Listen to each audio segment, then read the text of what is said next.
Hello mga kaibigan, maligayang pagdating sa aking channel. Nandito ako na may bagong Gokberk The Mercy video para sa iyo ngayon. Bagong post mula kina Ozgie Yagis at Gokberk The Mercy. Sina Halil Ibrahim Seyhan, Gokber The Mercy at Erkan Murak ay nauna ng may isang napakakaraniwang punto. Ang mga sikat na aktor ay nagkaroon ng matinding pagmamahal sa kanilang mga kapareha sa serye. Si Erkan Murak ay nagkaroon ng pag-iibigan kay Hazel Sabasi sa seryeng Pinangalanan Mo Ito.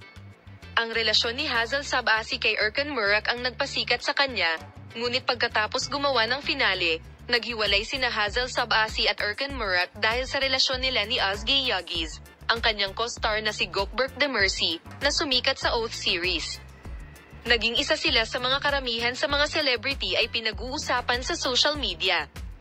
Si Ozgie Yagis, na naging isa sa mga pinaka-pinag-uusap ang celebrity sa social media, ay umabot sa isang tiyak na antas at umalis sa Turks, ngunit ang paghihiwalay na ito ay hindi nagtagal at ang dalawa ay nagkasundo. Ngunit sa unang tingin ay nauunawaan na ang relasyon na ito ay hindi seryoso. Sa kabilang banda, ang naturang kaganapan ay Halil Ibrahim Seyhan at sila ito ay naganap sa Turkaglo. Bagamat si sila Turkaglo ay nasangkot sa ilang mga proyekto noon, hindi siya naging matagumpay. Pagkatapos na makilahok si Ayla Turkaglo sa mga pangunahing papel sa serye sa TV kasama si Halil Ibrahim Seyhan, nagsimula ang isang relasyon sa pagitan ng dalawa, at ang espesyal na relasyon sa pagitan ng mga aktor na pakitang mabuti sa ratings ng serye. Sila ay kabilang sa mga pinag-uusap ang manlalaro.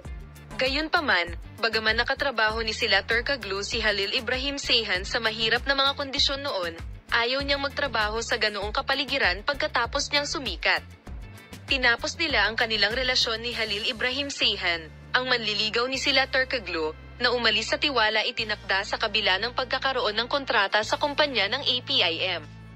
Narito si Halil Ibrahim Seyhan, Erkan Murak at iniwan ni Gokberk The Mercy ang mga karaniwang punto at maaari mong isulat ang iyong sariling mga saloobin sa paksa sa seksyon ng komento ng video.